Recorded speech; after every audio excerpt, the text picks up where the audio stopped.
देखिए, बहुत ही गंभीर घटना है। करीब 19 लोगों की इसमें मौत हुई है। 17 लोग क्रिटिकली इंजर्ड है। बहुत बड़े पैमाने पर उनको वे जले हुए बर्न उनको है, बर्न इंजरी उनको है। और यहाँ ऑरेंज सिटी हॉस्पिटल में अभी उनका इलाज चल रहा है। जो भी लेटेस्ट प्रोटोकॉल्स है वो बहुत तेज़ी के साथ ऑरेंज सिटी हॉस्पिटल ने उनको उपलब्ध कराए हैं और हम अपेक्षा रखते हैं कि उनकी रिकवरी होगी। थोड़ा समय लगेगा लेकिन उनकी रिकवरी होगी। अभी इस केस में पुलिस ने भी एफआईआर दाखिल किया है। करीब 21 लोगों पर एफआईआर है, उसमें से 11 लोगों को अरेस्ट किया है। मैनेजिंग डायरेक्टर को भी अरेस्ट किया हुआ है। कुछ लोग फरार है, उनको भी ढूंढकर अरेस्ट किया जाएगा।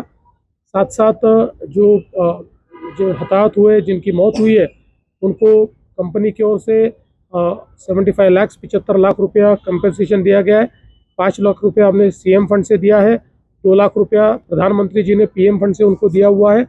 जो इंजर्ड है उनको 25 लाख रुपया कंपनी की ओर से दिया जा रहा है और उन सभी का इलाज हो, इसकी ओर हम लोग भी पूरे तरीके से ध्यान रखेंगे। जहाँ तक इस हादसे का सवाल है तो इससे कई प्रश्न तैयार हो रहे हैं, क्योंकि इसको रेगुलेट करने वाले जो नियम है ये 2008 के नियम है और आज 2026 में हम लोगों ने देखा है कि पिछले कुछ सालों में टेक्नोलॉजी काफ़ी बदली है। जो ज्वलनशीलता है उसकी भी जो मतलब तीव्रता है वो काफ़ी बड़े पैमाने पर बढ़ी हुई है। तो ऐसे समय जो प्रोटोकॉल्स आज हमारे यहाँ पर है, क्या वो पर्याप्त है, इसकी ओर भी देखने की आवश्यकता है। क्या कानून में पर्याप्त प्रावधान है, इसकी ओर भी देखने की आवश्यकता है। इसलिए हम लोग जब जांच तो कर ही रहे हैं, लेकिन जांच के साथ साथ हम लोग इस एंगल पर भी फोकस करेंगे ताकि इस पद्धति से जो नियम है या कानून है, दोनों में किस प्रकार के संशोधन होने चाहिए, उन संशोधनों के ऊपर कार्य करके हम केंद्र सरकार को निवेदन करेंगे। उस प्रकार के संशोधन केंद्र सरकार हाथ में ले।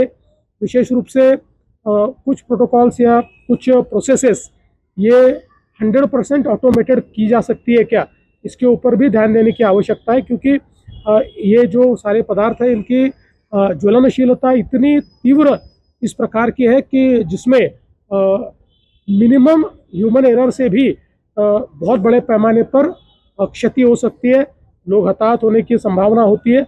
इसलिए इसके कुछ प्रोसेसेस अगर ऑटोमेट हो पाए तो शायद इस प्रकार की जो घटनाएं हैं उन घटनाओं को हम लोग कम कर पाएंगे। तो उस दृष्टि से पूरी जांच करके इसका रिपोर्ट ये केंद्र सरकार को सौंपा जाएगा। मनुष्य जैसे मामले दर्ज किए जाएंगे, क्योंकि बड़े पैमाने देखिए सारे मामले दर्ज हो गए। आप अगर देखेंगे तो जिस प्रकार की यहाँ पर एफआईआर किया गया है उसमें जो तीव्र से तीव्र इस प्रकार के उनके ऊपर हम लोग चार्जेस लगा सकते थे वो लगाए हुए। देखिए पहली बात तो ये है कि यहाँ पर जितने हमारे इस प्रकार की फैक्ट्रीज है इन सबका ऑडिट हुआ है और ऑडिट के बाद इस प्रकार की घटना यहाँ पर घटी है। तो निश्चित रूप से जब एक प्रकार से इसका जो कि रिपोर्ट आएगा उसमें कई जो सुपरविजन है उसमें कोई कमी है या अधिकारियों ने कोई जो कार्य करना चाहिए था लेकिन उसमें नेग्लिजेंस दिखाया है तो ज़रूर उनके ऊपर भी कार्रवाई होगी।